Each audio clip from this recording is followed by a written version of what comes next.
And here I am, surviving Northern California's crazy fires. It's so late in the season for this, but most of the fires are being blamed on our utility company. So I don't know how many lawsuits they're going to be having to deal with, but it's just been wild, you guys. That's why it's like I had like a family situation I had to take care of Friday, but the power was also, going to be out on over the weekend. So I stayed at my cousin's, but then trying to get back here, a fire honey jumped the highway. They had to close the whole highway down for miles. It was like a parking lot. It was just unbelievable the stuff that I had to go through this weekend. So I'm just very happy to be here and not like crispy or anything. No heat touched me, and I didn't have to breathe in too much smoke. I stayed inside most of the time, but I'm telling you, this was some craziness. This was a lot to deal with, but thank you. Oh, you guys, I found my colors. I found them. I found them. Playing with the dots. I tell you, play with the dots. But this palette of colors here, I think I'm gonna just look like this for the rest of my life, as long as I can. Anyway, yeah, PG&E. I'm telling you, them people, everybody on that board needs to be fired and jettisoned to Mars. That's what needs to happen to them. There's just no excuse to have millions and millions of people like all messed up like we've been for the last couple of weeks. You don't have no power. Your shit's rotting in your refrigerator. It's been a mess. It's been a hot mess. But yes, thank you. Yeah, you know why I probably look so good because I got rest. I didn't do nothing. I just, we didn't couldn't do anything because you just had to stay inside. At least my cousin had power, so it was nice. It's nice to see them, and I hope you guys got to see the video that we did. So we didn't have shit else to do, so we went to the park and no makeup on, looking a hot boiled mess, and we did a video there that's up on the channel. It's the last one where we talked, just girl chat, and everybody seemed to like it. It's the way we talk all the time. So, I'll just bring my camera up there next time and set up stuff, and we'll just talk, and I'll record it for you guys. So that's how we are. Yes, rest does look good on me. It looks good on me. I'm telling you. Plus, I had wine, my favorite. But I'm glad to see all you guys. I didn't know I would miss you so much, but I do, and I'm glad that I'm here. So tonight, let me stop and run my mouth. Tonight we're going to do the next What the Fuck Tuesday, which is where we do relationship advice questions. I respond to questions that people have sent in, and respond to them right here on the show. Yeah, I'm telling you, this whole palette. This is me. This is me. I'm gonna be doing all of these colors every day for the rest of my life. I'm telling you, this is this is what I'm going to do. So, yeah, let's get started. Let's first see how many letters we have this time. Hold on.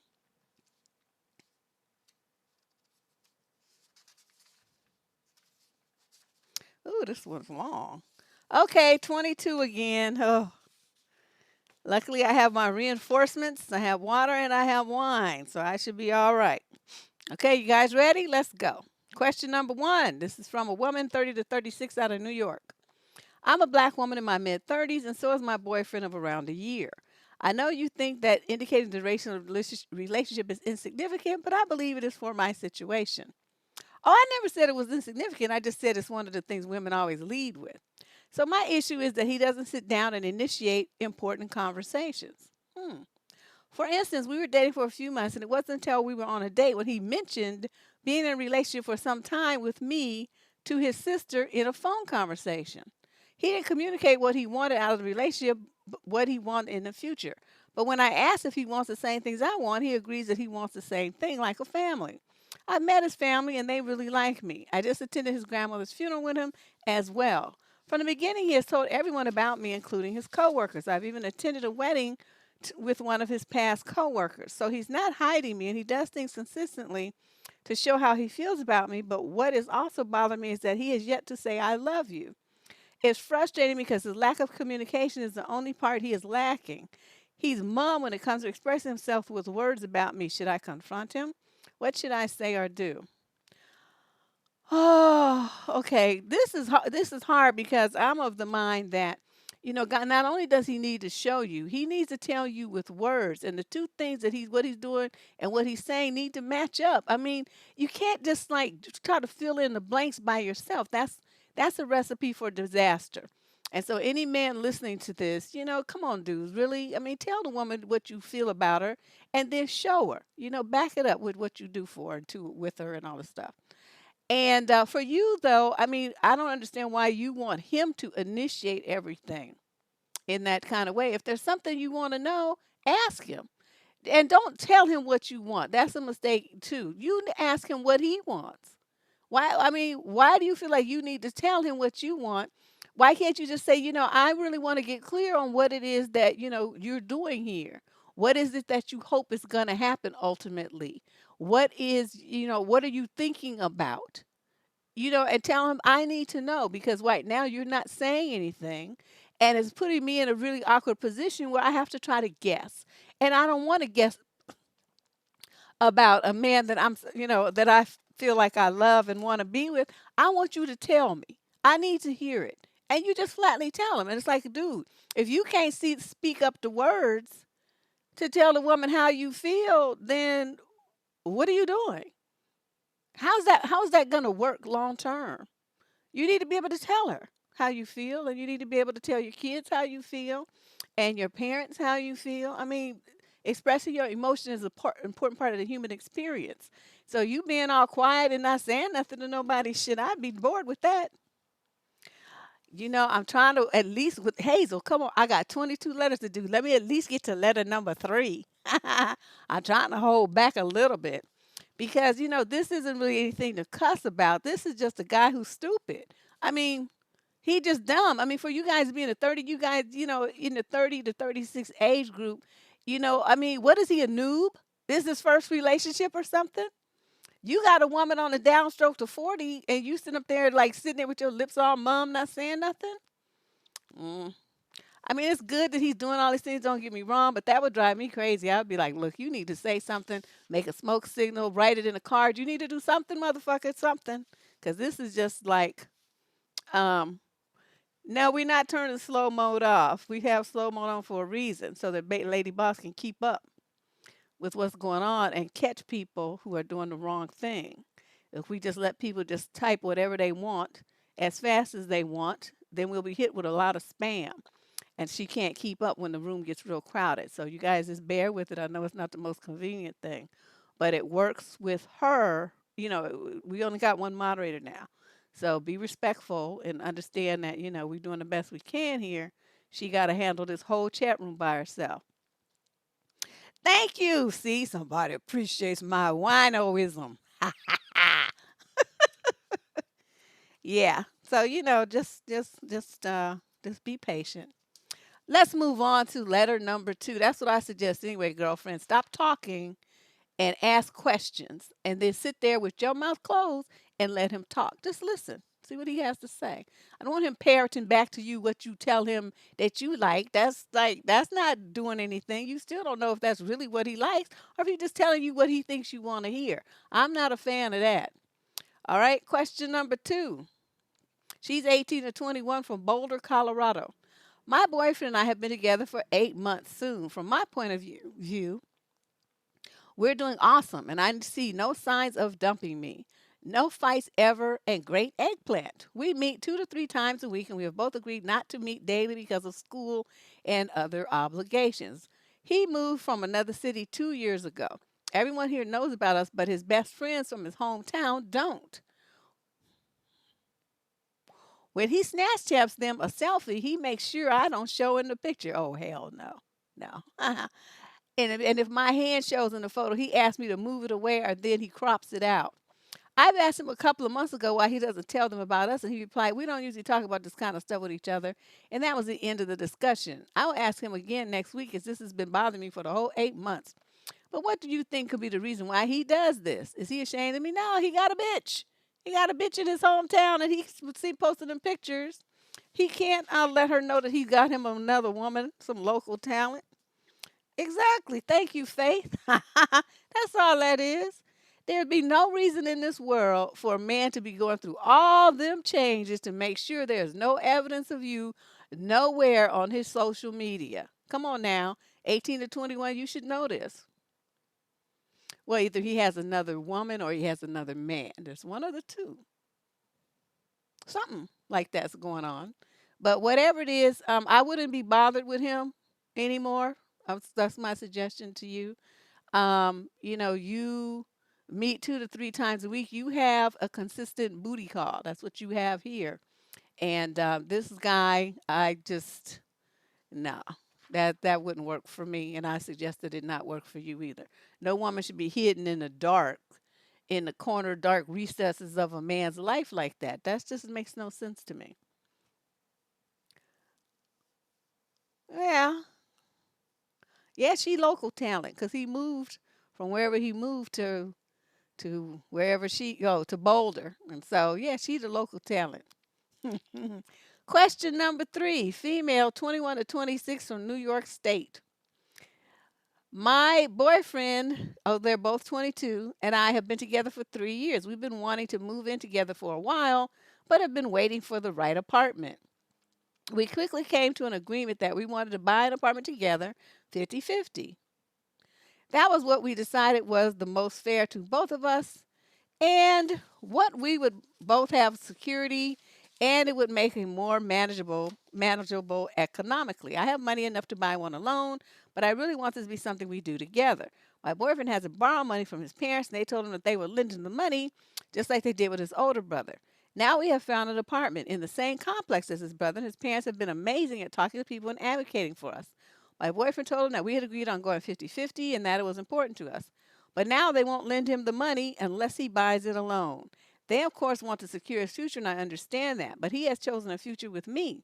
We aren't playing around. We want our relationship to be equal. We want to start our adult life together on even footing. I have always felt that they don't respect our relationship, and now I feel it more than ever. The apartment isn't great, but is a stepping stone to getting a better one. I came up with two compromises, and we will find out how his parents feel soon. Number one, he buys the apartment, and then in 1 or 2 years, I buy 50% of it. Or number two, he buys the apartment, and we move into a better one, the complex or outside, we go 50-50.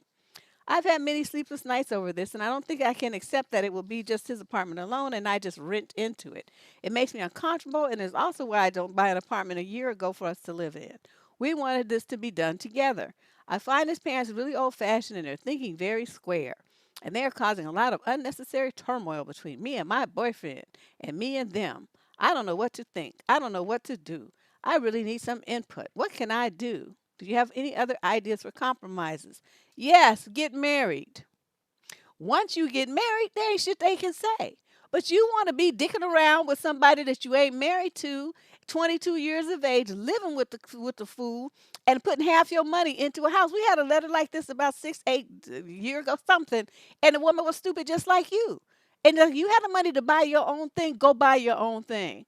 Okay, let him and his parents worry about that. You spend some nights at your house, he spends some nights at his house. Y'all switch up and spend, nights at each place together, whatever you want to do. But you should not, outside of marriage, be putting any money into some property with somebody like this, in a situation like this. You talking about we're serious and we all this and we all that. You might be for your 22-year-old, from your 22-year-old perspective, but his parents know better. They know this kind of shit blows up like a bomb in people's face, and all your best intentions in the world cause a problem, and they don't want to lose their investment, and they don't want their son to get all messed over financially. So you looking for sympathy from me, you're not going to get it. Stop being stupid. You're not married. You have no business buying any property with this man whatsoever unless you take your happy ass to an attorney and form some kind of LLC, and then y'all buy the property in that name, and then it's a business transaction. Then you can do that, but I doubt that his parents will go for that either. And since it's their money, they have every right to say what they want to. Your boyfriend is broke and he's a dusty. He don't have no money.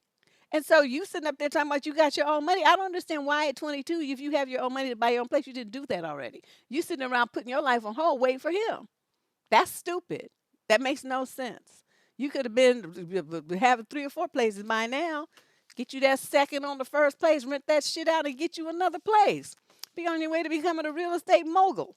But instead, you worrying about some old bum ass boy and his crazy ass parents. See, I told you I was going to try not to cuss, but that didn't last long. I just can't believe these girls. Oof, Lord have mercy. Boy, she's dumb. Where are your parents to advise you not to do stupid stuff? This is terrible.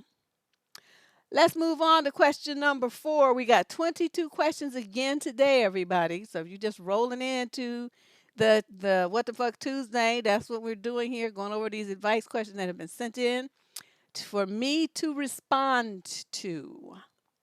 And there's 22 of these bad boys. Hey, Lady Boss, that's my girl there, everybody. She's not, you did marry 20. She's not even married, though, reality check. She just living with the bum and trying to buy a property with him and all this old stuff. All right, question number 4. This is a female 18 to 21 out of Boston. Help! So I'm currently living with a girl that I became close with last year. We're both 19. We signed a lease to live this academic year in an apartment together with 2 others, and so far the living situation has been less than exciting. Her boyfriend basically moved into at our place 5 to 6 nights a week, and does not pay utilities or contribute to the household. She stopped hanging out with me and everyone else too, and acts like our shared space is her own.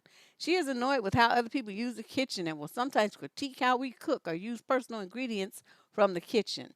Today, she and her boyfriend undertook a project in the common areas that forced me out for 2 hours. When I asked her to take the project outside where it was originally should have been done, she acted like it was an inconvenience and did not. She's not the most respectful person. I've decided I do not want to sign a lease with her for the upcoming academic year. That being said, she thinks we are living together next year. I found a place that I'm signing on within the next few weeks and need to tell her nicely. Any advice on what to say or how to say it? Don't tell her bitch ass shit. Just leave. When she's not there, pack your stuff up in your room, have your red movers at the ready. Get your boxes, get your stuff, and get gone. Let her figure it out. She can just sit there and figure out how she's going to pay all that rent by herself, her and her bum boyfriend who don't do nothing. That's what you do. You don't tell her because she sounds like the spiteful kind. She will fuck up your stuff and be acting stupid and maybe interfere with you getting your deposit back and all kind of from the landlord and stuff like that. No, no, no, no. Don't you say a word. You give the person who owns the unit your written notice that you're leaving, and they can send your deposit back, and then you pack your stuff and you get out. That's what you do. Yeah, I wouldn't tell her behind nothing. She would just figure it out the best way she could when she saw that my room was empty. I mean, she'd be calling me, talking about, well, what happened? I'm be like, you and your boyfriend is what happened. You and your fucked up attitude is what happened. Don't nobody want to live there with you. You act like you somebody's a peon or something. I'm paying rent just like you, and you got that bum up there running up the utilities and stuff, and thinking we supposed to cover for him, and he's not even paying nothing. No, I'm not doing that. Get out of here. Yeah, she's tripping. That chick is seriously tripping. Hmm. Okay, let's move on. Question number 5. Hey, Miss Deb, this is a female 30 to 36 out of Washington, D.C. Your niece needs some guidance. I've been hanging out for a month with this guy that pursued me so hard. He's late 40s. I worked with him, but not anymore. Leading up, there was this magnetic, amazing chemistry. We went out and talked and discovered we had a lot in common. He took me out and he always paid for our outings. He would take me for lunch or coffee sometimes during the week. He would give me all these compliments and tell me how beautiful, smart, sexy, and feminine I am, and he could see me being a wife and asked had I been proposed to. I consider our interactions friendly or just taking the time to get to know each other. He took weeks to finally kiss me, and when he did, he immediately stuck his tongue in my mouth, and said he had to go for it. I'm an attractive girl. I have never had eggplant with him. Fast forward to today, and I haven't heard from him since last Wednesday. I called on Sunday, and he was short with me. He said he would call, but he hasn't. My logical self tells me to say screw him, but I like him. Why on earth is he treating me like this? He told me he would take me on vacation, that he is looking for a special lady. Maybe it's my ego. He isn't my type usually. He has no hair and is my height. Fucking smurf. I figured I would try something different since what I have been doing has not been working. Well, this ain't working either, obviously. He was trying to ghost you, but you called him. See, my thing is, I just if I don't hear from a dude, I just don't want to call him because you never know what does that mean? I feel like if a man is interested in you, he's gonna call you. He's gonna text you. He's gonna be in contact. If he doesn't do that, then that means he's not interested. He's busy with usually somebody else. And so, they're distracted over there doing that. But, it's not like you have a commitment with this guy. You're not his girlfriend. You guys just kicked it for a month. So there's really nothing for you to be all angst filled over. Just next him and move on. Plus, he's bald and short anyway. What is this? I mean, it's good to try something new. Don't get me wrong. That part was good. But you got to fine tune that shit because this is obviously wrong. And who's kissing somebody for the first time and sticks their tongue down their throat? That is disgusting. I don't like that. I don't like that part. Yeah, good thing. But he probably was mad because she didn't give him no eggplant. He mad. He big mad too. He going over there pouting. He just like going crazy. So let me see. Why is this so dim? I'm not liking this. Let me turn this up some. There we go. All right. Let's move on here from that disaster. But like I said, I do want to reiterate that you being open to trying something new is that was good, that you did well there. But fine tune it, and next time, it's get somebody who doesn't run game like that. I mean, it's like he just met you, and it's not like you knew this guy and stuff. And so for him to start talking about you know all these flattering things, and he could see you being a wife and all this kind of stuff. I mean, don't you think that's a bit inappropriate? And like the timing is bad considering you just met this man. You know what I mean? That's not normal conversation for some people who just met. So I'm not really feeling that. That's like seduction talk. So let's move on to question number 5. Oops. Wait, was that 5? Oh yeah, okay. No, we're on 6 now. 6 out of 20. Uh don't judge y'all. What? I must have missed something. Um anyway, question number 6. This is a female 26 to 29 out of Atlanta. Oh, I'm sorry, but every time something comes out of Atlanta, it's always like drama to the 10th power. Well, she's learning how to vet, but her mistake was that, she fell for the okey doke. She just met this man and he filling her head full of all kind of garbage. And talking about he could see her as a wife. That motherfucker need glasses. He ain't seeing her as nothing except some booty. That's why he tried to stick his tongue down her throat. And then when she didn't give him none, he got an attitude and he over there pouting and not calling her and stuff. But it's like, if the guy don't call you, like I said, that's one thing you guys need to understand. He's not reaching out to you. He's not interested. Just leave him alone. You don't have to get mad. There's no need to be calling them names and flipping out and going through all that stuff. I mean, maybe he met somebody else, that he likes better. I mean, it could be not anything wrong with you, just that he met someone that he likes better than he liked you. He likes you too, but he likes her more, kind of thing. So don't take it like a personal attacker, you're this horrible person. It's like this is just it. The dating is a numbers game until you find, somebody who is like the perfect fit or as close to it as you can get, and then you go with that person. But this dude ain't it. He's not it. So let's move on. Question number 6, female 26 to 29, Atlanta. My family depends on me too much and I am stressed out. I got a promotion here at my job a while ago, but I just received news that my dream job position in New York City, that I got my dream job position in New York City. I've been planning for this for 2 years and I finally got it. It means more money, better benefits. But no one is happy for me, especially my sister, because me leaving Atlanta means I can't be at her beck and call. She moved here because I was here, and at this moment, she is jobless. I'm paying half her rent, half her bills, and I'm buying all her Christmas gifts for her children. That part I don't mind doing because they deserve a good Christmas, but it is a heavy, heavy stress on me. She calls me for everything, and I'm always there. She's older than me with no job, divorced, and her ex-husband does not help anymore. So I'm taking care of her household and mine. Just because I'm single with a good job doesn't mean she can use me. So I told her that I'm taking a job in New York and that she needs to get a job. I'll be gone by March. She went off saying I'm selfish and she's depressed and wants to kill herself.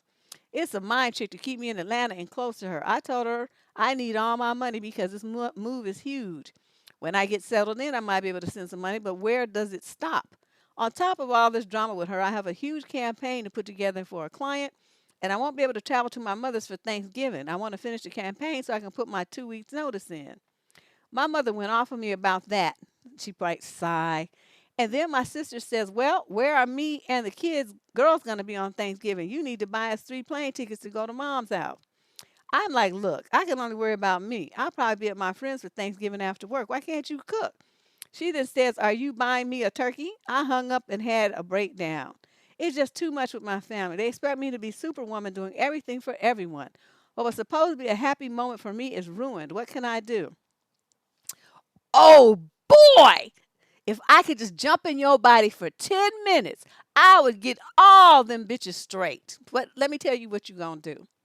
You are going to change your phone number. Okay, you're going to do that right now so they can't call you anymore. That's what you're going to do. Now, of course, they know where you live. They might show up. They have your email, I'm sure, but you can put their email addresses in the spam folder. Stop talking to them. Okay, and I know you're going to say that's hard because that's your sister, that's your family, that's my mama, that's my nieces. They need to really understand how serious you are about what your plans are, what you've communicated to them. Right now, they're just thinking that you're just blowing off some steam and that they're going to be able to get you back in the fold and get their hands back in your wallet. So you have to tell your sister, you're letting your husband, who those are his kids, he needs to be paying some money for them. Don't look for me to do it. He should be paying child support so that you have a place to afford to put a roof over your children's head. Now, the fact that you have chosen not to do that is not my fault. It's not my responsibility that he's a dusty bum and that you had big kids by a dusty bum. That's your fault. And so you need to figure out what you all gonna do. Get on welfare, whatever you need to do. But I'm not taking care of no kids I didn't birth and no kids that I didn't fuck to make happen. Okay, so that's one thing she needs to very well understand. Then to your mama, you say, you know what? You shouldn't have had a bum ass daughter. That's your fault. You were the one up there calling her and telling her that, thinking to some other woman who's not fucking her, by the way, is supposed to be taking care of her. I'm not doing that. You want her to have money. You want her to have a ticket. You want her to have a place in Atlanta. I suggest you start writing them checks because that's going to be the only way she's going to get some money because it ain't coming from me. Okay, so then after you do all that, that's when you change your number. So when they call you to complain, they're going to get that, this number has been disconnected, and they're going to be like, and they'll get a clue that you're very serious about what you're talking about. Yeah, I mean the mama's stupid, but see what she basically has is a bunch of people who are enablers of the sister, and the mother's an enabler, and whatever, and so they're trying to make you like which you have been performing the codependent role, taking care of everybody and ignoring your own stuff, but you finally woke up and now you don't want to do that anymore, and you're going to have to put some things in place to make sure that that happens. But I'm telling you, don't you buy them shit. Don't buy them nothing. As far as the kids go, you get them the present that you would get them as an aunt, and that is all that you're going to do. Okay, it's not your responsibility to take care of some other man's Christmas kids for presents for his kids. That's his job. He's the one that laid up there and made them.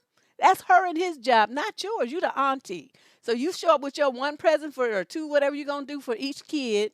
Because my brother used to just give my daughter just like it was just so she would get tired of opening presents because they would just go overboard. But I mean that's they little baby niece, and so they went crazy. But still, you have some stuff that you need to do with your money, and so you can't, be spending like that. I'm telling you, you better put up some firm boundaries, and you better stick to them. And changing your number is, the first thing. Don't you buy them nothing.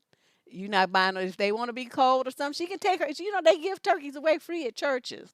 They give you whole bags of stuff for the homeless for you to have a nice Thanksgiving, or she can take them to the soup kitchen, or your mama can send them a ticket. That's what I'm saying. So don't you worry about it. Go to your friend, do what you need to do. Go to your friends for Thanksgiving and do not give them a second thought. They'll figure it out. They just playing on your pity right now because they know you're weak. And stop all this breaking down and shit. Stop it. You have a plan. Stick to it. and stop listening to them. Stop letting them impact you like that. Get your mind right. How you gonna be in corporate America dealing with these crazy ass white people and these people say a few little things to you and you gonna have a breakdown? Come on now. That's not I'm not feeling that at all. At all. Man, I would be wearing them out. I would be wearing them out. They would be sad that I was their sister and daughter. I'd be wearing them the fuck out. All right. Let's see. Question number 7. Female, 26 to 29 from the UK. Hi, Deb. I've been with my boyfriend for nearly 2 years. We're 60 miles apart, so it can be difficult seeing each other, but we manage it once or twice a week most of the time. We both have one kid each. He has never liked me going out. He accuses me of cheating every time. Oh my God. But always says it's because he wants me to spend time with him. About a month ago, I went away with family for 2 days, but it was the same time as his child's birthday party, which I apologized about many times. We didn't speak for a couple of days after that, and he said he's not letting me hurt his daughter the way I hurt him. Anyway, we didn't speak for 2 days, and he messaged me saying he had bad news. Turned out he had been to the doctors who said he could have cancer. I tried to support him, but he pushed me away and wouldn't let me come to appointments. That motherfucker don't have no cancer. He would have some after I got through with him now. He said if it's bad news with the blood test, he won't want me to go out on Saturday. Anyway, I went out and he accused me of cheating again, and my friend heard and said something to him. He then told me I need to choose between him and my friend. I refused to choose. Also, he told me he was sick blood and was going to A&E, huh? And refused to let me come. As time went on, I decided I would surprise him and just turn up to the doctors to support him. But I called the doctors and he didn't even have an appointment. I started to question all of this. Eventually, I asked about it and said I need proof to believe him. He got me a printoff from doctors. I straight away noticed things like typing errors and dates and wrong extensions and stuff. He kept making me feel so bad, saying I was not there for him. He proved it, and he can't provide me for not forgive me for not believing him. After hard work and looking into it, he has admitted he lied about it all. He is saying he loves me so much and he needs me. I don't know what to do. I love him so much, but also all the lies, I just don't know what to do. I need help. Thanks, Dad. You don't need no help. You need your ass kicked. You got a man who's a control freak and a fucking liar, a manipulative dog, and stupid. And you sitting up there telling me that you need help? I guess you do need help because you are stupid and you're crazy and dumb and a whole bunch of other things. There's no reason in this world, especially since you have a child, that you would be subjecting your child to this man. What is wrong with you?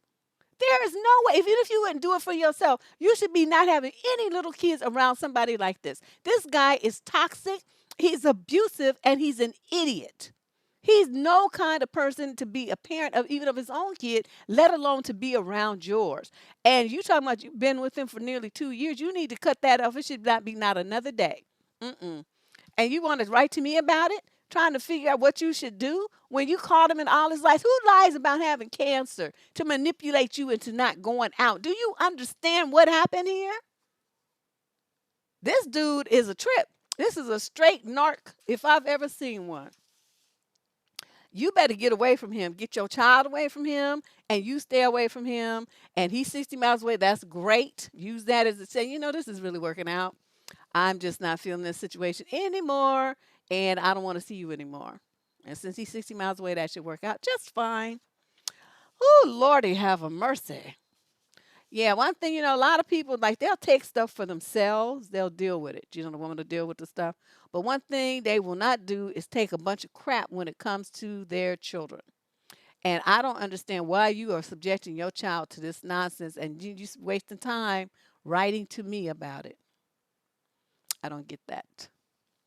So anyway, let's move on. Question number 8, female, 21 to 26 from Jackson, Mississippi. Remember, we have 22 questions again, you guys. I'm trying to talk fast, but these people are crazy, so I have a lot to say. Okay, so she writes, yesterday my grandma was giving my year-old soda and juice. A year-old baby? Naturally, I got upset and asked and told her no soda, and if she's going to give juice, to please dilute it. She said I was ridiculous, stupid, and have no right to say what's right and wrong because I have never had a child before. Mind you, I am 25, married, and my daughter was planned.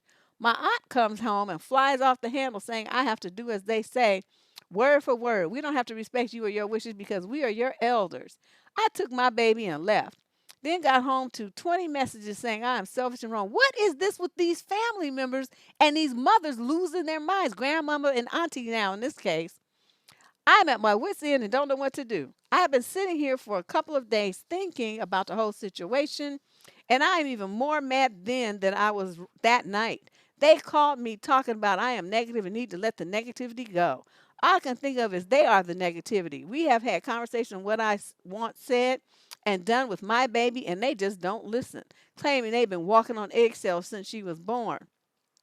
So I'll let them know that I will solve that and we won't be around until they can respect my parenting wishes. Then they got to talking about I don't get any respect because they are older. What can I do? You can hold your yeah, you on the right track. That's your baby. And one thing I cannot stand is people trying to tell the mother, especially when it's something that's stupid. Every study in the world talks about the damage that soda does to the teeth of children. There's no reason in this world that a 1-year-old baby needs any kind of soda. Soda is nothing but a sugar delivery system and a way to pack on pounds and calories, and it rots the enamel, the protective coating off of children's teeth. Let me tell you what experiment we did when my daughter was in elementary school. They had to do a science project, right? And she didn't know what to do. I said, I got something for you. So we took one of her baby teeth that I had been saving, and what she was supposed to do was do this experiment over a 20-day period. Like if it's a plant or something, they're supposed to grow, measure it and, make notes about what happened. So we used the tooth and we took a picture of what it looked like at the beginning. And we took a picture of what it looked like, like once a week for the 20 days or whatever. And I put it in this nice little thing for her and all this little stuff and everything. Honey, let me tell you about that tooth. We put that tooth in some Coca-Cola.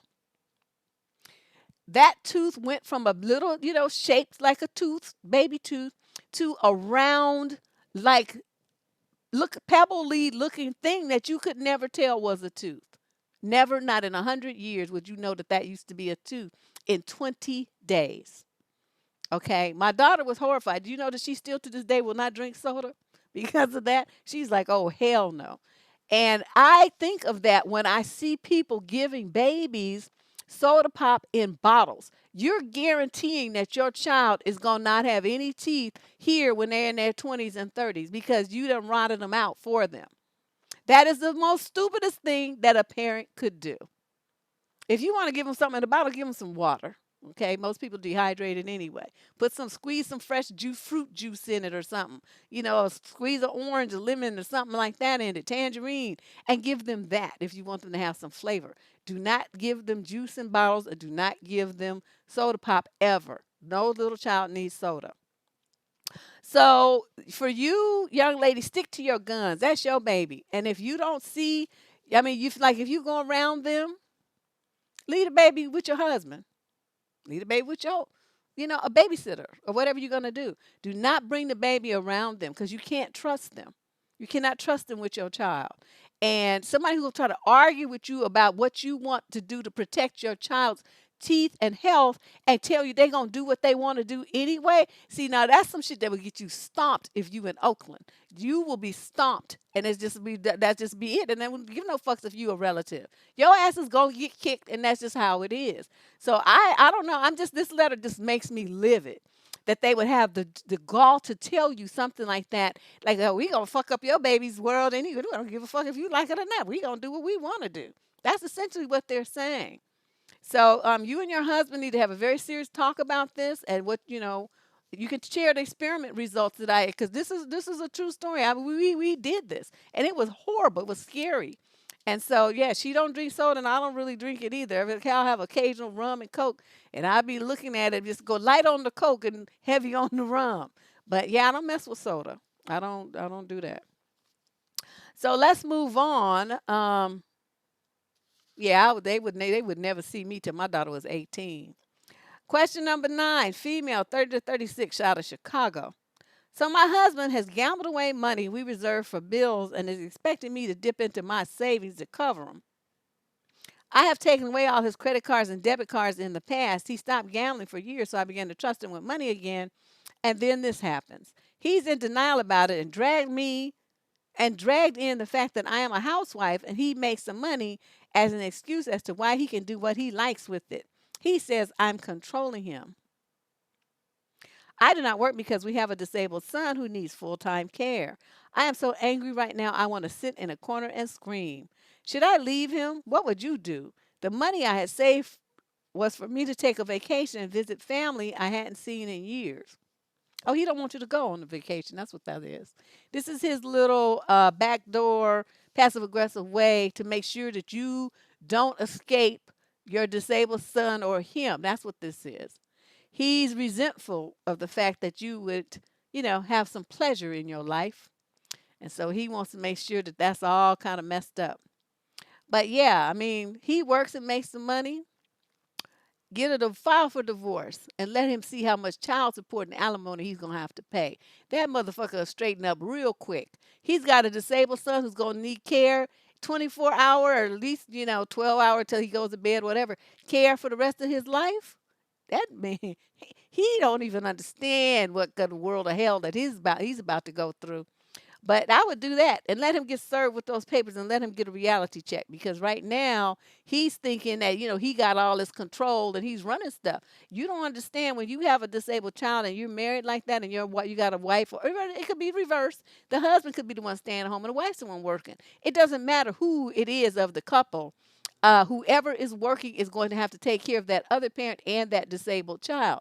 And you got to put them on health insurance. You got to do a whole bunch of stuff. It's going to be tapping into your wallet big time. So he needs a reality check. And as far as, the bills go, don't pay him. Don't pay them. He'll just let him work it out. If you guys get eviction notice or something, just let him work it. He's going to be the man and be the one telling somebody what to do. Let him figure it out. I wouldn't do shit because he's doing too much. And that's very disrespectful and horrible to you to treat your wife like that. Yeah, I'm saying these people.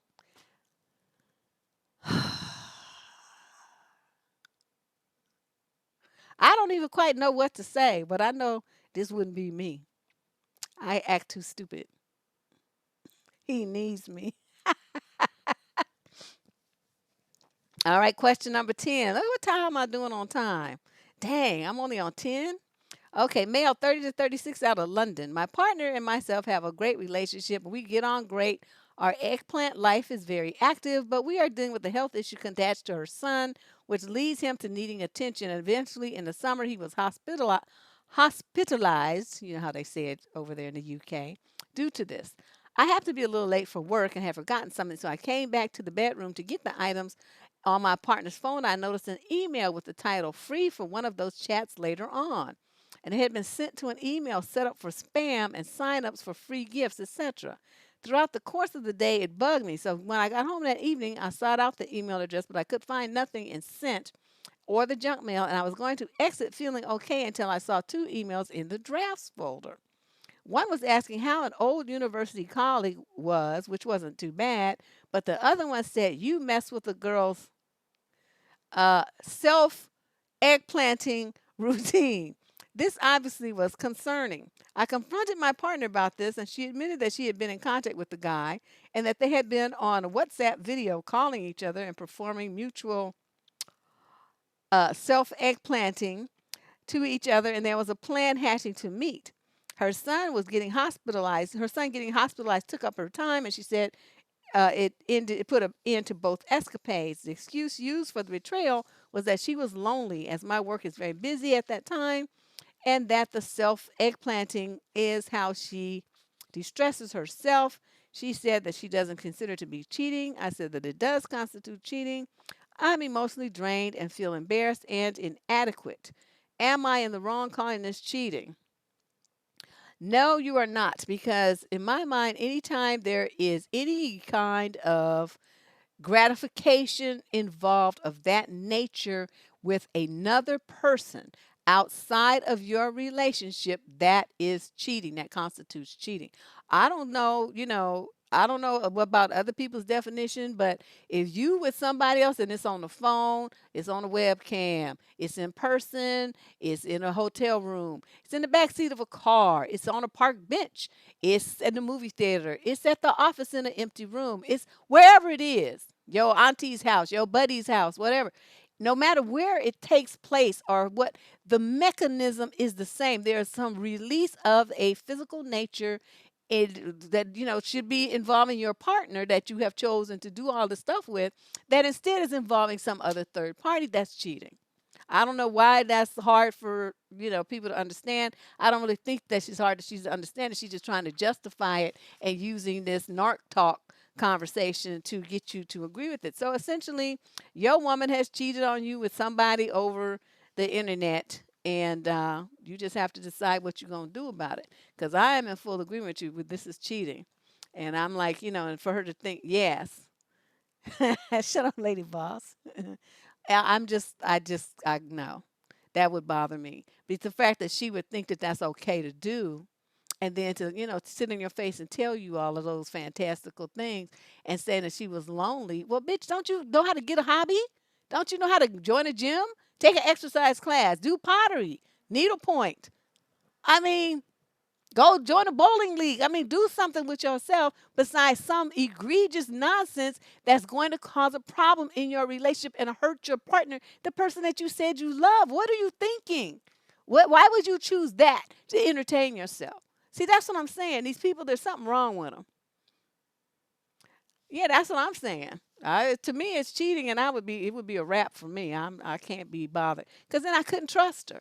I wouldn't be able to trust anything that she said, and all this, fancy word jumping around trying to convince me of some simple bullshit that is not what I know that it is. See, that's narc talk.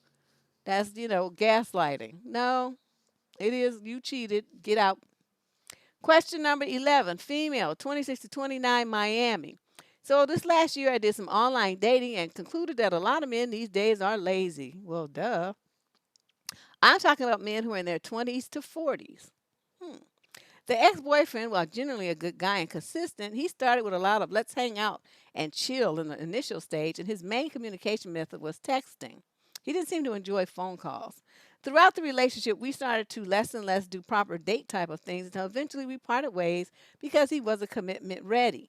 Mind you, he was 30 years old. Recently, I went on a few dates with a guy who seemed nice, and it was fine until this week. He started saying stuff like, I'm free blah day. Let me know if you want to meet up. Or let me know if you want to do dinner. Ugh, what's up with these phrases? How am I supposed to respond? So I let it slide and he follow up with the plan, so I guess he wants to do it. I don't know. Am I too uptight or do other women in the squad feel the same way?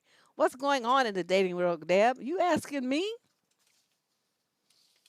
Although I have to say, I have to tell you guys this story. I told you about the fires and the smoke and the traffic, and it was just a nightmare.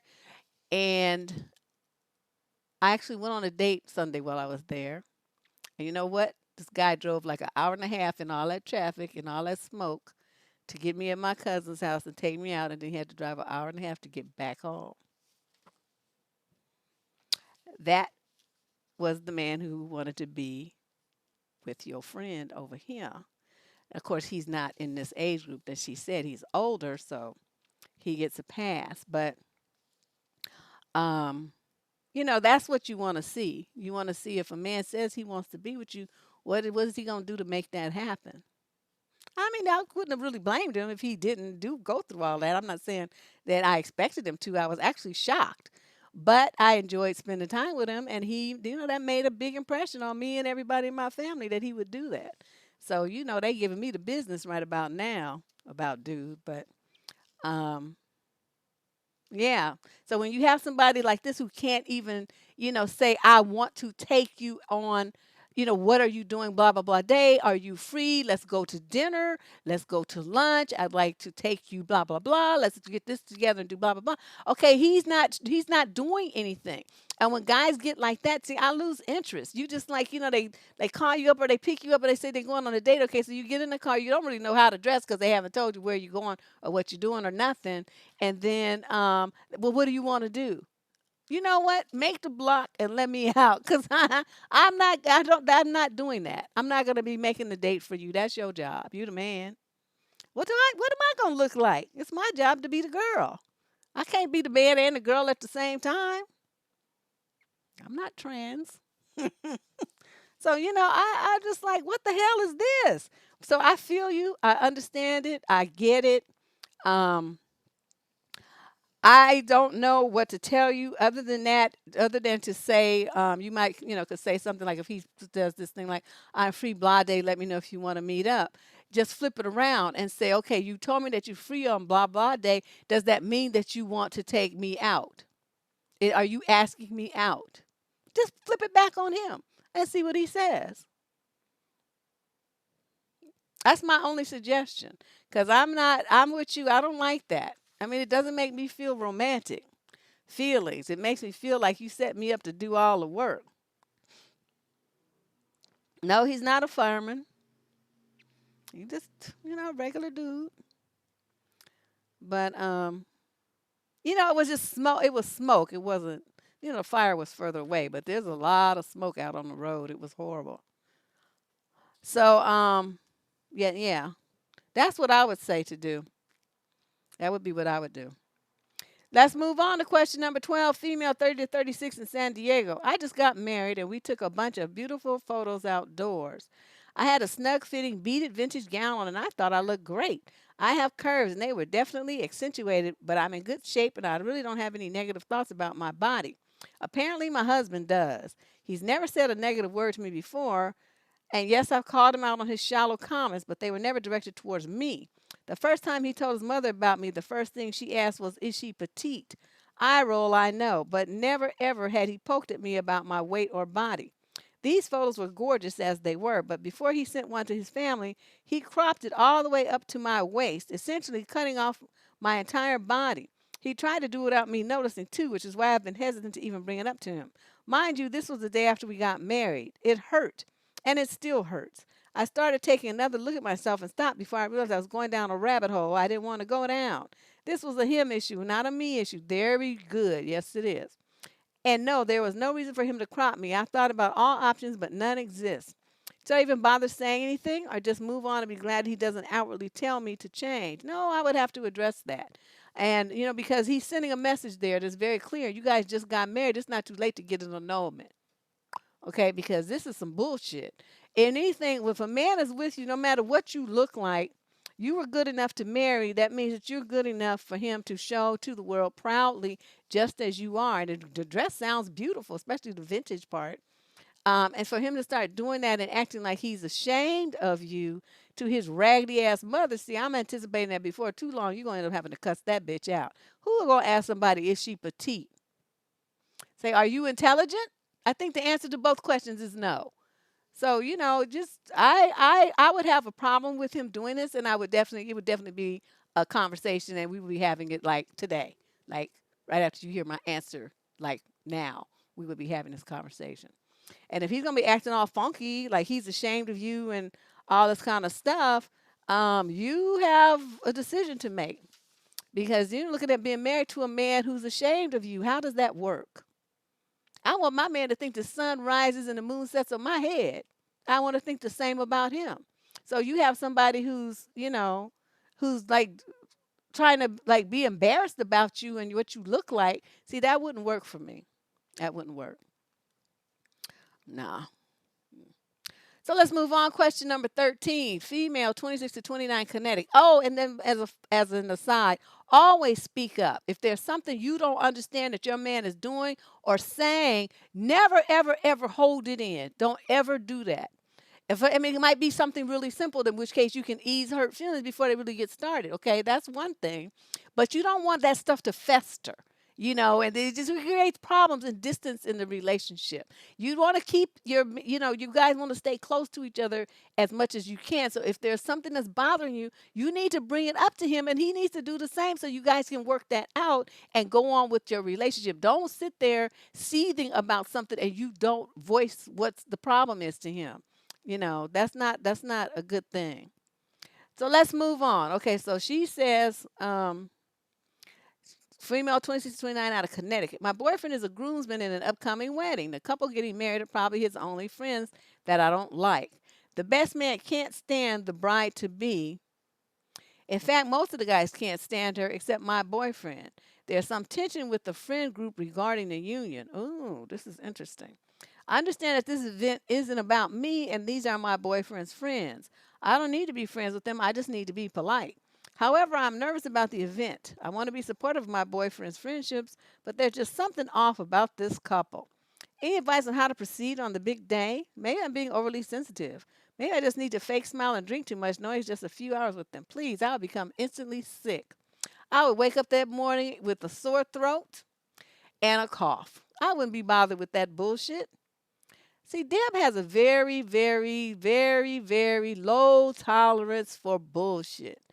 And to walk into a wedding where it's supposed to be a happy occasion, and everybody there can't stand the bride, and it's just a bunch of nonsense. I mean, why would you subject yourself to that willingly? You can see your boyfriend after. It's not like y'all the one getting married. So what's the big deal? Let him go over there and do what he needs to do as the groomsman, what they call him, groomsman. And you stay your happy ass at home. It's not your friends. It's his friends. It's his friends. So he needs the only one that needs to go. I wouldn't be going. No, they nobody said that reality. Where are you getting that from? That's not what she said at all. She said they're friends. They're all friends. Um, I don't know. I wouldn't go. And if I were you, I would really think about that. And you're gonna have to create an illness that's gonna magically happen overnight. Oh, I must have eaten something. I'm throwing up everywhere. I wouldn't be going to that mess.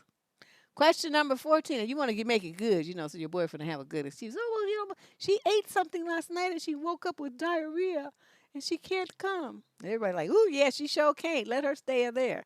I'm telling you. Yeah, I do. You stay ditching people, Drea. I'm trying to tell you. Because, you got to think about, like I tell you guys, your time on this planet is finite. Everybody's cards are going to get punched eventually. And you got to start thinking about, the time that you spend. Do you want to spend it around stupid people or do you want to spend it having a good time? I want to have a good time. I'm not trying to use my last remaining minutes on some fools. I'm not trying to do that. So they would have to have that wedding and all that drama without me. I wouldn't be nowhere on that scene. Question number 14, female, 26 to 29 out of Tennessee. So, my boyfriend and I have been together about 6 months now. It's my first long term relationship, and he's been in a few. Recently, we've been having a lot of problems, specifically with effort. We live about 40 minutes apart, and I'm always the one to drive to see him. I don't mind that very much. It's just wrecking havoc on my gas, but he makes less money than me. So he thinks it makes more sense for me to drive up there 3 to 4 times a week. What? What's wrong with once a week? When I suggest he comes to my city, he rarely ever does. He makes some excuse as to why he can't.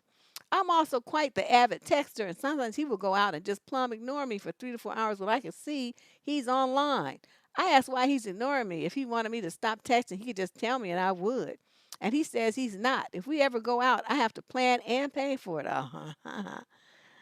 If we ever celebrate something good in his life or mine, I have to plan and pay for that too. He used to tell me all the time how much he adored me and thought the world of me, but now he just stopped. Yesterday, I asked him if there was anything about my personality that he liked, and he pointed to my boobs and said, I like those. And you still dating him? It feels like he's just settled down and stopped trying. I try to ask for more romance and just a little more effort. But he says that's just how long-term relationships work. I don't understand how he's so satisfied with sitting idly while I'm feeling like I'm struggling to keep us afloat. We've argued about this for months, but no solution. The solution is for you to get a fucking clue. This man don't want you. He wants you're what I call a relationship of convenience. You drive and deliver some booty. You drive and you to take him places and have a good time with him. You do everything, but he's not doing anything. It's not reciprocal. He doesn't even say nice things to you. He's like treating you like objectifying you and stuff. I mean, what is it that you think that you have here? This guy is a jerk. I mean, he's not even a good gamer, and you doing too much. Driving up to see some man 3 or 4 times a week. What's wrong with once a week? Don't you have something to do? Like a job or some hobbies and some friends and stuff? Don't you have things that you're interested in that, you should be participating in and living like a life and he's just like a part of it? You're too young for this. I don't understand.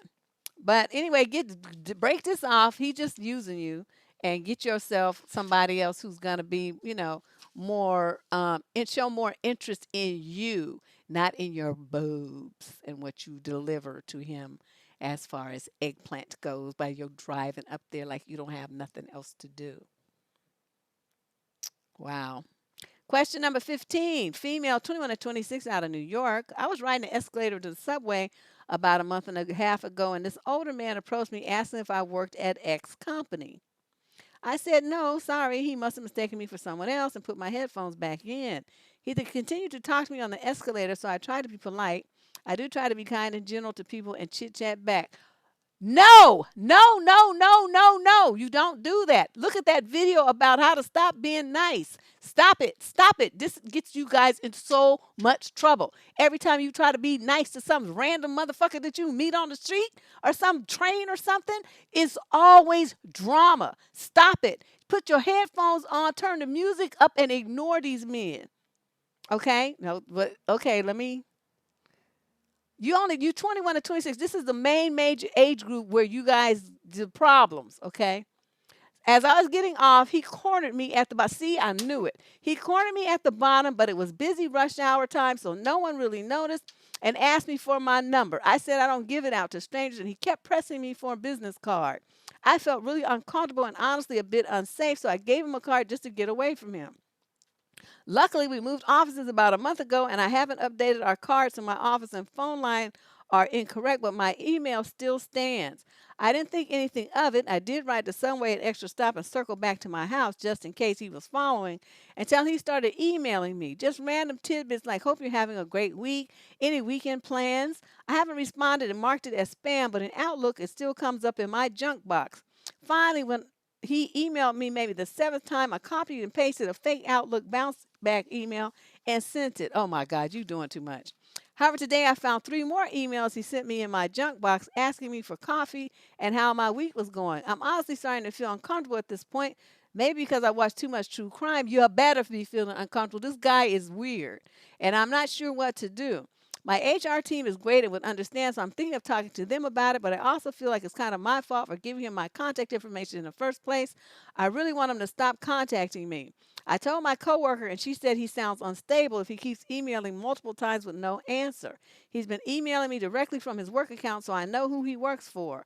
Although the address on my card is incorrect, he can obviously Google my company's website and see where I currently go to work. Any help would be appreciated in this situation. How do I get this creepy man in his 40s to stop emailing, contacting me? Do you guys have security at your office? You show them all them emails, this man, and you have your security officer contact his job and tell them that he is harassing and stalking your employee, and that if he does not stop, that you are in the company behind you will be pursuing a stalking charge and a restraining order. And it will show up as a criminal charge on his record, so he will fuck him up when he tries to get any other kind of job.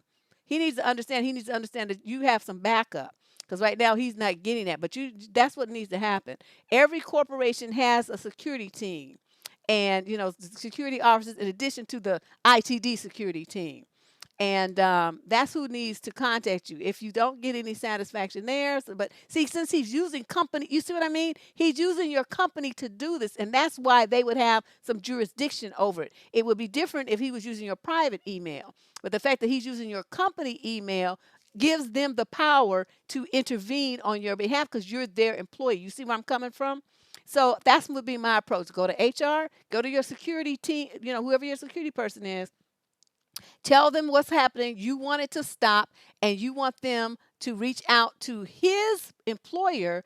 And because I'm sure if he's using his work equipment to do this stalking and harassment, that's going to get his ass in a problem. See, so he needs to understand what he's doing is wrong, and there are people watching him, and that there's evidence, and that if he continues in this vein, his ass is going to be locked up in handcuffs. That's what he needs to understand.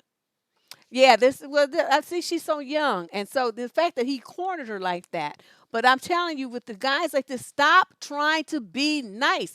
And you in New York, you need to adopt that New York attitude. You young, but you better get it. You better find it. And tell this motherfucker out of here. I'm not trying to talk to you, creepy fuck. Get her out of here.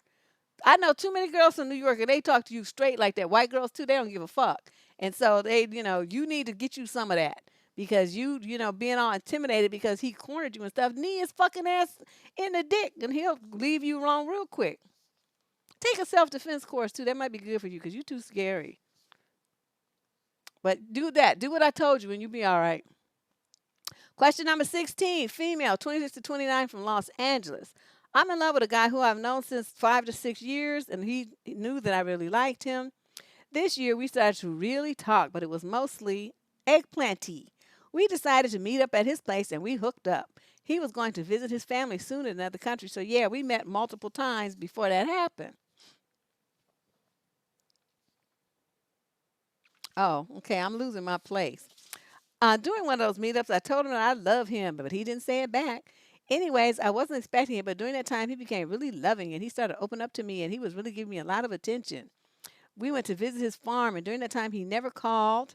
And when I called him, it got eggplanty again, but nothing else, and he never called me by himself. Hmm. So eventually, they talking got less and less. He deleted his social media account, stopped contacting me. After a month, I got to know that he was back. I contacted him, said he was sorry for ghosting me. He didn't want to play with me, and he became loving again. But one day, he told me that there's another woman in his life he can't hurt or her or me, and that he has no feelings for me. So I said, okay, then I should leave. But he got all emotional about it, and said that he can't let me leave. And he has feelings for me, but he's in a complicated situation. Ooh, he's a major player. I told him that if he ghosted me again, then I would never make any effort to reach him back again for good. I'm really sensitive about him, but in my mind, I know that I should leave. But when I see him, I become weak. Anyways, we hooked up again, and he said that I am enough for him, and that's it. But then again, he started to become distant, and when I showed him that I am sad about it, he put in very little effort to communicate. I really don't know where I stand in this situation. I feel like I should leave, but then the idea of not being connected to him makes my heart sink. I feel so sad. What should I do in this situation? You should get a fucking clue. The man told you straight to his face he don't have no feelings for you. What do you want him to do? What else do you want him to say to you? Call you all kind of horrible names? He already told you the deal. You don't want to hear it though. You've created some fantasy in your mind that you know that he can't let you leave and all this old stuff. He can't stop you. He's just talking shit. I can't let you go. Watch me. But you should have known that if that's all you guys ever talked about and all you ever did. And I mean, I don't know what you young ladies be doing. I mean, it's fine if you have that kind of relationship if that's what you want. Don't get me wrong. For everybody starts piping up, you know, anything I want, maybe that's all I want. Yeah. That's fine. I'm not saying that you can't do that. But she obviously wants something different. That's why she's feeling all hurt and confused. If she only wanted an eggplant situation, then she'd be like, oh, okay, bet. And she deuces, and she'd be on to the next one. But that's not what's happening here. And so that's why I'm saying, she needs to understand what time it is because the dude has already just straight told her to his face, I don't have no feelings for you. I don't really care about you. There's someone else. I mean, he's given her the trifecta of the boot, and she still want to stick around. There's nothing we can do for you. And talking about, I don't really know where I stand in this situation. Come, what is your IQ? 5? Jesus Christ. Question number 17. Female, 46 to 55, out of Washington. My significant other of 6 years we lived together was just busted with 3 women in his phone. He knows them from Facebook and they are well within meeting range. The messages were blatantly eggplanty. He, quote, neglected to tell them that he was in a committed relationship and attributed not being able to meet them to work hours. He denied it all, even though I was standing there with the phone and showing him each line. Why can't men, and quote, this is not my first go around with this sort of thing, just admit when they are caught and not make utter fools of themselves, backpedaling, sidestepping, and lying badly? Especially since we are 50 and 51 and way too old for these silly kitty games. Obviously not, because he's playing them and you're playing them right along with him. Now, you living together, you're not married, so you're just living together. I don't know what else that you need to know about this guy.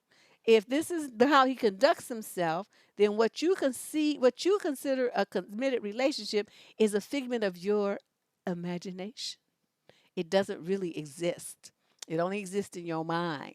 He's out there doing what he want to do with who he wants to do it with.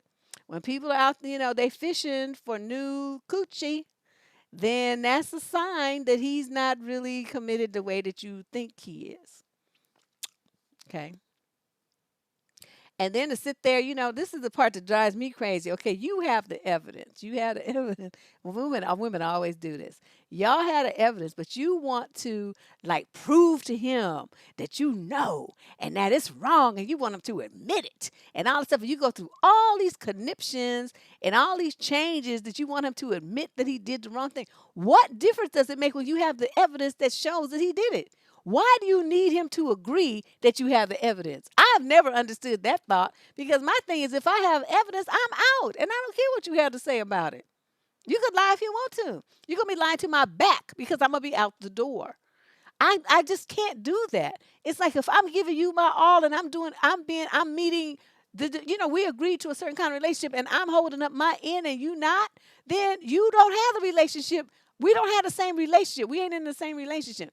And therefore I'm leaving because we don't have the same relationship. So I guess you won't even miss me when I'm gone because you in some other relationship with some other people. Right? So I don't get that. Yes, this living together for 6 years and 50 and 51 years old. And she said they too old for these silly kitty games. And I'm like, obviously not, because y'all show is playing them. Question number 18 of 22, female, 30 to 36, out of Seattle.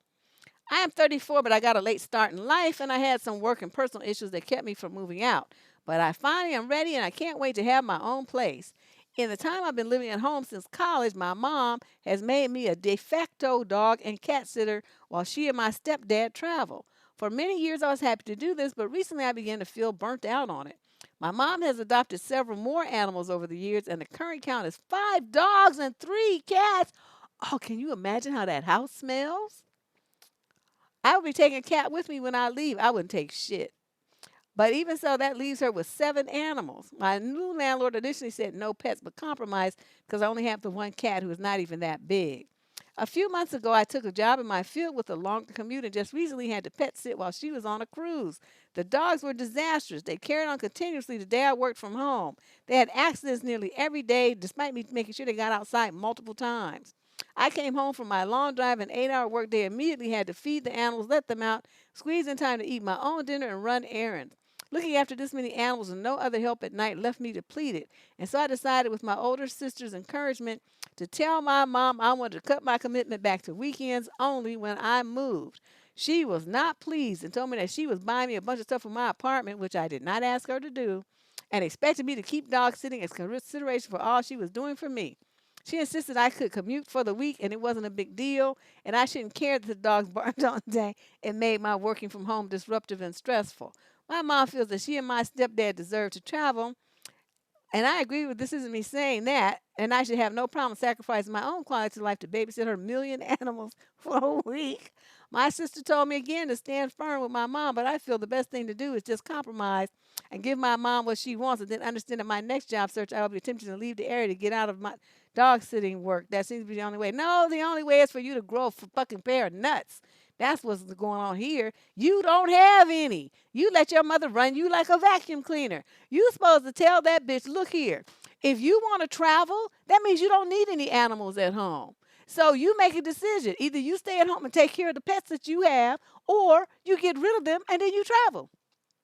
But the day I move up out of here, any pet sitting that you think that I'm going to be doing is not happening, chick. It ain't going on. You're going to be on your own. You and all these million animals can do whatever the fuck you want to. Build an ark and pretend you know her. I don't care what you do. But I'm not going to be here, and I don't want to smell it. I don't want to see it. I'm not cleaning up no shit, no poop, no hair, no nothing. Dog vomit, all that. I'm not doing none of that. And I'm not even taking that other cat either. I don't want to see any pets. I just want to breathe air by myself and not have to be bothered with no animals. That's what I'm going to get, a goldfish. That's what I'm going to do. That would be me. I would not be bothered with that. And she would just, and tell her to keep all her shit that she was going to buy, trying to use that as blackmail. I don't need nothing from you. I'll get some shit from Salvation Army if I need to. They got free cycle. People give away all kind of brand new stuff. All you got to do is go get it. They just sit outside because they don't want to pay the dump fees. And they put an ad in Free Cycle. You drive by with your truck or your big car, whatever you got, and you put the shit in your car and take it home. That's what you do. Yeah, this is ridiculous. The barking ass dogs. throwing, cleaning up dog poop and piss everywhere. Shit. I would have walked out and left them, called the SPCA and say, oh, somebody left their animals all in the house all by themselves. Y'all need to come get them. And that would have been the end of that. She would have been like, what happened to my animals? I don't know. I don't know. I ain't seen them. They wasn't here. I thought you took them when you left. I don't like animals in the house. I just don't. They belong in the forest and woods and all that kind of stuff. That's why they have those things, zoos and whatnot. They don't belong in people's homes. That's for people. I don't do that. Question number 19, female, 26 to 29, out of Richmond, Virginia. My boyfriend and I are not married, so we are in an awkward money situation. He makes enough money for me to stay at home with our newborn son. I decided to pick up a job on the weekend because my savings had run out. When I got my first paycheck, merely $50, he asked me if I was going to give it to him. I thought he was joking at first, but unfortunately he wasn't. Our son is 2 months old, and so far my boyfriend has given me $100 of spending money, which will primarily use on food and stuff for the baby. He has reimbursed me for dinner a few times. He bought me flowers and buys me gifts here and there. He pays all the bills, and I know he would rather be at home than working. I appreciate the sacrifice he is making for our family. I feel weird asking for money and I would like to contribute. But I feel like in order to contribute, I also have to have money for myself in case of an emergency, for food, or something our son would need. It's a weird situation, but he expects me to hand over all the money I make because he pays the bills. What should I do? Should I just give him my checks? Am I the one being unreasonable? P.S. I tried talking to him about a joint account and he just shut the idea down. He says my money needs to go to bills, which I agree with, but I have to have more than $30 in my account. He said that because he helps take care of our son when he gets home from work, puts him in the swing and plays video games while I nap, giving them occasional bottle, and on weekends helps with a minimal amount of chores. He's doing my job and his job, so I need to start paying for half. I don't even know what to say or think. I'm so disgusted. Well, this is why you don't have a baby by a dusty motherfucker. This is exactly what I'm talking about. Y'all was breeding like fucking bunny rabbits, having babies with every nignog you meet. You shouldn't have had a baby with him. Okay, that's the first mistake that you made. You ain't married and you shouldn't have had shit. Now, if you was married, then you wouldn't have a problem with getting some money because it would be community property. But right now, it's his money. And just like yours is yours. So, what your best bet is to find yourself a place to move and file for child support. That's what your best bet would be. Then he's gonna have to pay all his bills, and he's gonna have to help pay for that baby and help pay for daycare for that baby while you work and a whole bunch of other stuff, so you can pay your own bills. And then that way you don't have to worry about all of this stuff he's talking about. That would be the best thing that you could do for yourself and for the child. This is just a bad, bad situation. I don't know why y'all be doing this to yourself and to your kids. You dusty bum. $100. I know what's that supposed to do? I spend $100 on groceries and I'm the only one eating. But I do a lot of cooking. I buy a lot of ingredients. I have probably too many ingredients because I like to cook a lot of different types of cuisine. And you do cooking Indian food, and you cooking Thai food, and you cooking Chinese food, and you cooking Mexican food, and you cooking African food. Each one of those has different spices and stuff. So it's just I probably need to get rid of some of this stuff. But that's the kind of way I like to cook. So I have like a whole like foreign, international spice store in my house. But this you should be disgusted. You should be disgusted because this is a disgusting individual. Okay, now we're on to female 36 to 30 to 36 in the USA. So my friend is married to someone who I think might be abusive, not physically, but emotionally. They've been married for several years and have a child together. She brought up some concerns she had, and I didn't really know how to respond. I'm a domestic violence crisis interventionist, so I do have a pretty good background in understanding abusive relationships, which I'm sure is why she brought this up in the first place. The things she mentioned definitely sound like her husband has some trust issues. My first response was maybe he would benefit from personal therapy, but I guess it isn't an option. Let me share the examples that she gave me. Number one, when she's on the phone, browsing social media or whatever, he'll ask her what she's doing, but in an annoyed/upset manner. Number two, he tries to look over her shoulder a lot of the time. Number three, when he does catch a glimpse, he'll say things like, "Who are you talking to?" She's not talking to anyone, or that doesn't look like Facebook. It is.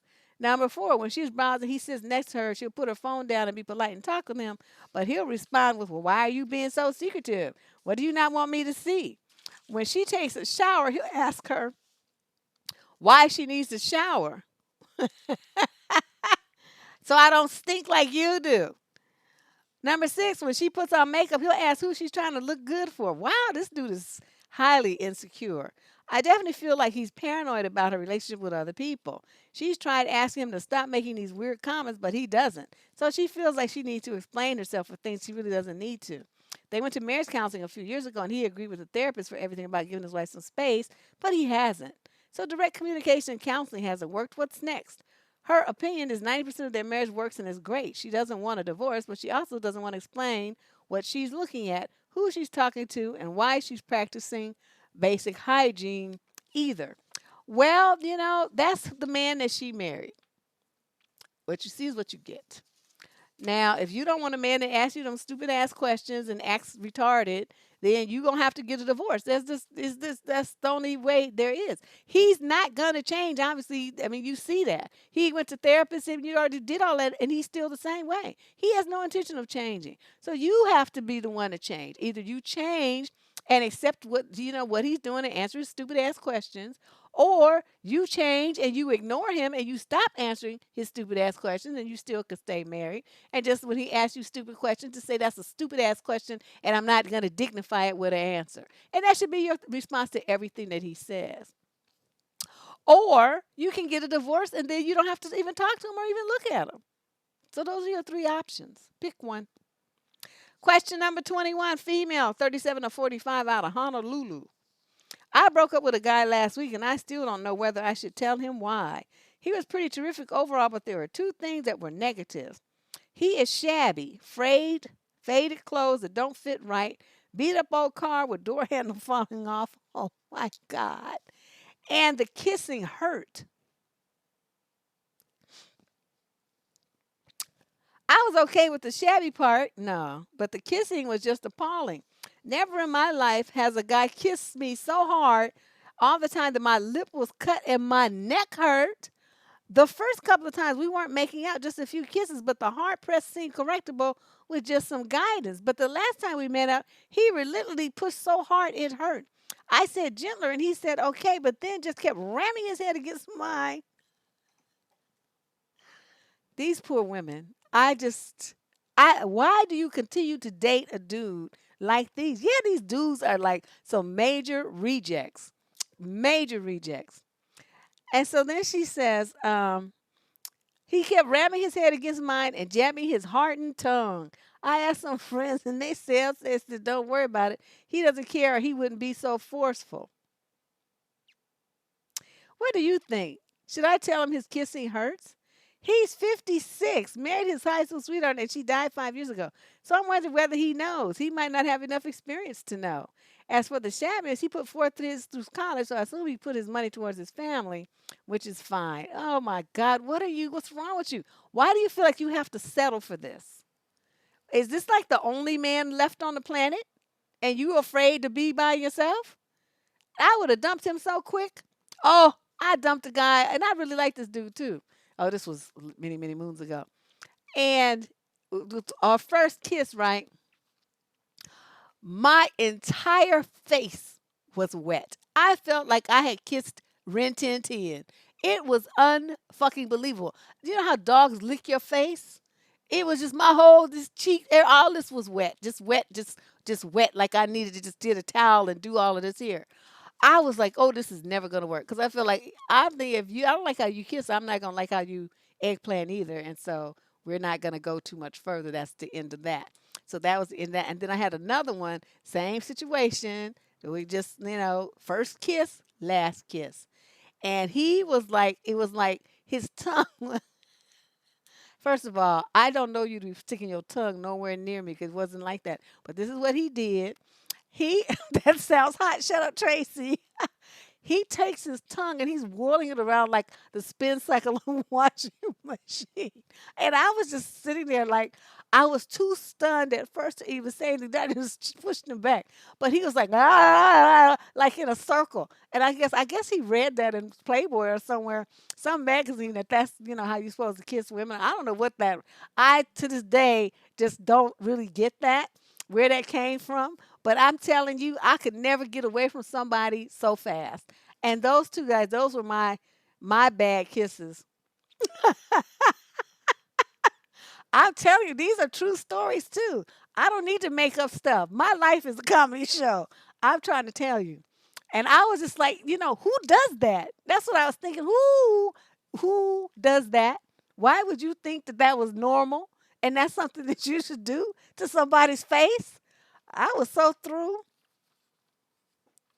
Oh my God. I just like that circle thing. That was just, I'm like, dude. So as for him, like, by the time your your lip is cut and your neck is sore, behind him kissing you, good. Cause I was like, you can't kiss, motherfucker. Leave me, get off of me. I don't want to. Don't touch me. You say I'm gonna end up my neck gonna end up in a fucking brace and shit, and I need like plastic surgery on my lips by the time I finish you with you. So disgusting. Ah. That's how old men kiss? No, I wouldn't know. All the men I date are younger than me, so I don't know. The only man I ever was with that was older than me was my husband. Everybody else has been younger. He, yeah, she gonna need to go to chiropractor, neck all fucked up. And then your neck is messed up. The kinetic chain is gonna go down. Her back is gonna be messed up. Her shoulders are gonna be all a cattywampus. And the next thing you know, she gonna need like a brace here and be in a back brace and stuff, trying to realign herself after him just over some kisses. No. And shabbiness. Oh, speaking of shabby, okay, you guys, I need some help. Now I have to ask you before I do this last.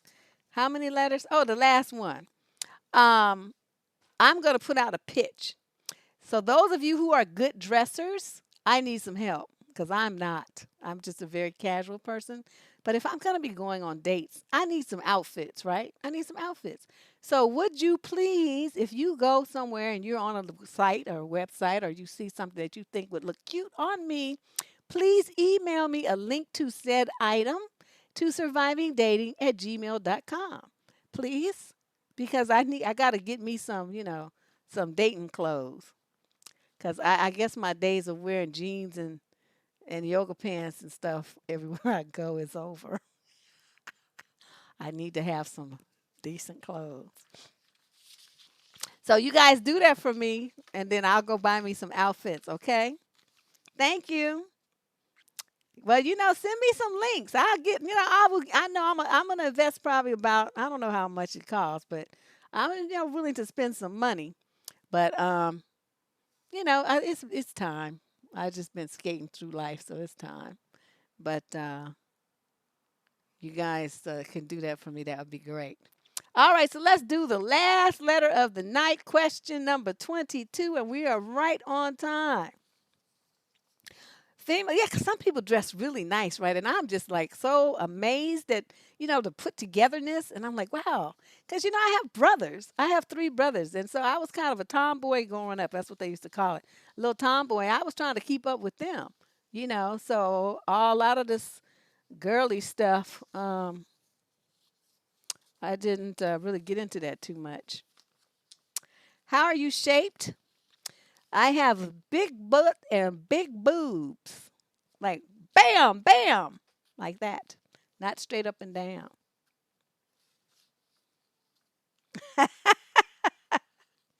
Well, just send me some stuff that you like. I'll figure out if it's for my shape. Just, it has to be close for somebody who's got some curves. I'm not, even when I was a runner and I, was very small in size, I still had for my size a big butt. I'm 5'5". I'm 5'5", so 5'5". I don't know. That's kind of like the average American woman height. I understand. I always wanted to be 5'7", but it didn't happen. My mother said because I refused to drink milk. But you know what? If they required me to be drinking that nasty shit to be 5'7", that's all right. I'll be 5'5" and be happy. Okay, so you guys think of that and then let me know your thoughts. So, last question, question number 22, female 26 to 29 out of Baltimore. I met this guy like 2 months ago online through Tinder. Oh, the swipey things are always bad. I want to share the way things have been going to get your take. I'm being detailed because the red flags all add up. Date number one was great. Date number two was a little weird because he got me a $100 present and was over the top kind and gentlemanly, opening doors, paying bills, helping me stand and sit, etc. What's wrong with that? That was a little much, but I was adjusting because he's from Eastern Europe and he says it's just his culture. That's the problem. You young girls don't know how to let a man do these kind of gentlemanly things from you, and you say it's too much. What's too much is that you don't expect to be treated like a lady. That's what's too much. By day three, week three, he announced that he was in love with me. Oh, really? We had gone to a drinking event, so we were both kind of tipsy, so I ignored it. He continued saying it sober the next day. I didn't say it back and was freaked out, but it's not unheard of, and he hasn't done anything shady yet, so I didn't cut him off. Date four, week four, he got a bit jealous that another man complimented me and said he's getting me a ring so people know I'm not single. Pause. I am single. He says where he's from, dating and exclusivity are the same thing, and he is unaware I thought I was single. After talk, I agreed to test out being his girlfriend because he's a sweet guy and treats me amazingly. And why not? Let's just see where this goes. This was against my preferences, but I was willing to try it out. It's now been about 2 months. He's constantly, all day, telling me I'm his beautiful princess, his baby, his forever soulmate, and endless compliments to the point that I feel this excessive. He gives me money or buying me gifts, making possessive comments, or telling me I can't have male friends or respond to messages on my social media, and tells me to tell people I'm married if they ask, even talking about potential engagement, marriage within the year. Lately, it's progressed to being on the phone a ton during the day when I'm not working, and he gets a little snippy if I want alone time and says I have to tell him when I leave places because and when I get home, if I forget or take too long because I stopped to run errands, he calls me acting stern and concerned. I lost it on Friday when we went to an art exhibit and he kept grabbing on me physically, and you know what that really is, and making lewd comments around other people, which was embarrassing. I told him to stop several times, and he just kept doing it and taking pictures and videos of me, etc., because I, quote, am so pretty. I need space, or am I going to implode? But I don't know if we're just incompatible. Girl, find your ovaries and tell this old dusty fool to get lost. I mean, it's nice he started off nice. You're only 26 to 29, and he's in his 40s. He's too old for you anyway. And that's what you were supposed to tell him when he started wanting to hang out with you. You don't change he's too old. He's too old. And these old men get like that about young girls. They want to possess you. They feel like they can control you. Yeah, like exactly, like she's property. Yeah, he owns her like she's a toy. And so, and then he wants you to have complete control of you. This is a standard thing that happens when you get with an old ass man. They are so fucking insecure because they're just too old. He need to be somebody his own age group. And not somebody in her 20s, not even 30 years old yet. And he's in his mid 40s. Oh, dusty fool. So this is what you're gonna do. You're going to stop answering his calls and you're going to send him a text and you're going to say, this isn't working for me. I don't want to be your girlfriend anymore. You're too controlling. I feel like you're going to suffocate me and choke the life out of me if I continue seeing you. Okay, that's text one. Text two is, plus you're too old for me anyway. I need to be with somebody in my age group that I can grow old with, not somebody that's already old. Thank you for the nice time. If you want me to send your gifts back, give me an address and I'll do it tomorrow. Goodbye. And that's it. Okay? 2 texts. Depending on how your server is, might be 3. But that's what you're going to do. You're going to get rid of his old crusty ass. Yeah, and stop dating these old men. You're 26 to 29, so I'm going to just say you're 27, just because. Okay, 27, 28, 29, 30, 31, 32. 5 years, that's as old as you should go. So you would date at 27, somebody 32. 28, somebody 33.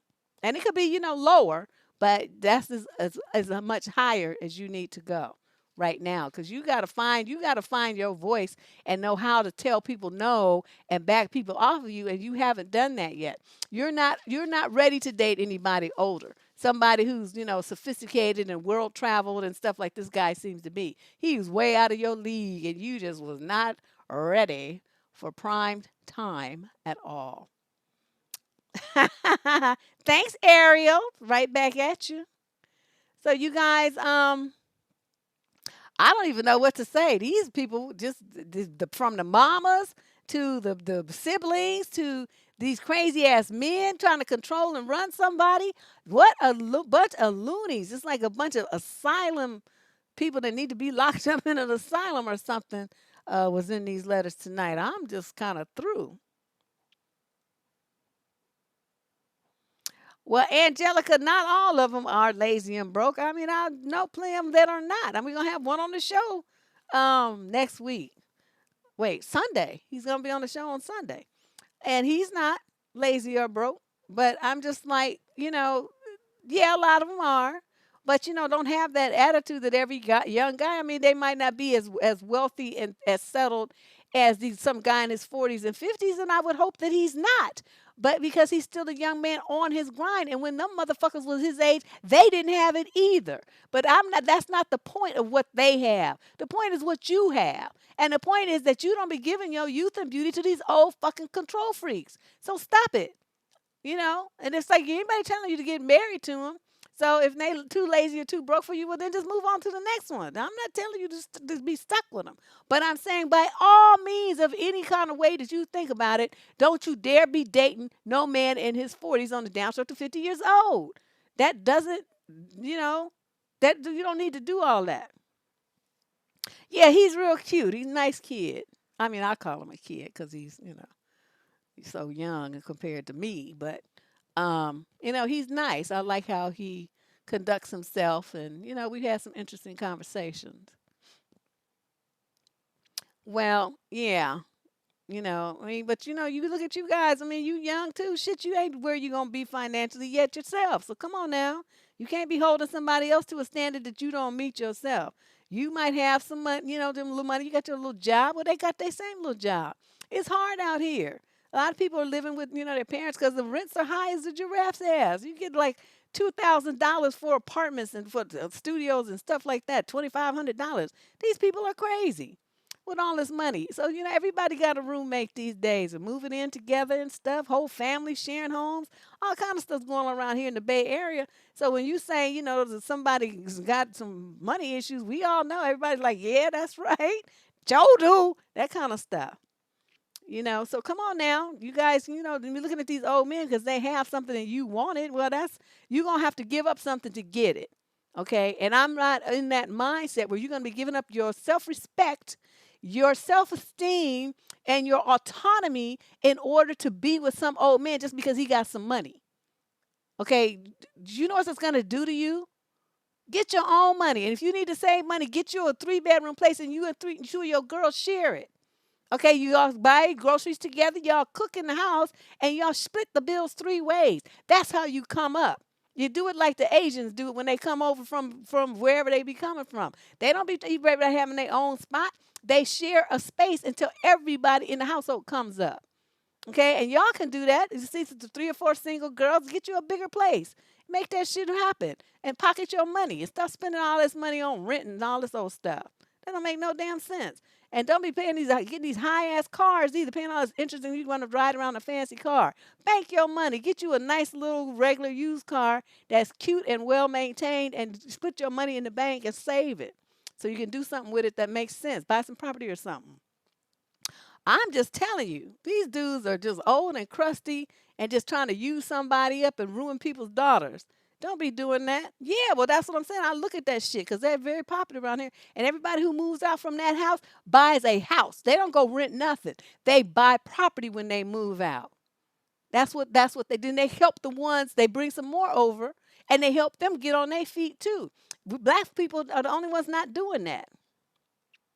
And y'all just giving all your stuff to these old crusty ass men that already ran through a whole bunch of women in their youth, and now they all old and shit and want to be taking up some young woman's life. No, don't give them the privilege of that. Don't do that. I mean, if he's not balling, like I said on a couple of weeks, like Harvey Weinstein, whatever his name is, balling like with mega millions, then he ain't worthy. Okay, and I'm talking like hundreds of millions. I'm not talking about 2 million. That ain't shit. So you guys, exactly. You start saving for retirement, invest your money. I'm trying to tell you, y'all just be wasting your money on dumb shit. There you go. See, Solomon got the shit on lock. That's what I'm talking about. Be smart about your shit. What you gonna do with the whole house all by yourself? So yeah, I'm like, these people be doing the most. But anyway, I know everybody want to get up out of here, especially Lady Boss. I have kept her here forever and 2 days. And I just want to thank everybody for, showing up and being patient while I was all absent with all these fires and whatnot this was going on in the Bay Area the last couple of weeks. Wow, it's just been a mess. Power outages galore. I couldn't have done the show if I wanted to because there's no electricity for my computer or for the lights. So it's been interesting. Okay, but hopefully we're on the upside of all of that. And I'm going to try to get in here and do like a pop up one day this week, maybe Thursday, something brief. And then Friday we have the show I was gonna do last week. Well, what is it called? Shit. Oh, the DNN, the Dusty News Network thing with the slides. I'm still gonna be a week behind, but we'll get caught up on that pretty soon too. But everybody, thanks for coming. I appreciate you more than you know. Thank you for all my super chat donors and people who just sent in donations this week. There are a few of you just sent it right to PayPal. That was wonderful. I appreciate that.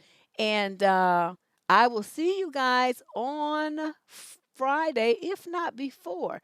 Thank you much, Lady Boss. You my queen. I'll see y'all later. Bye bye.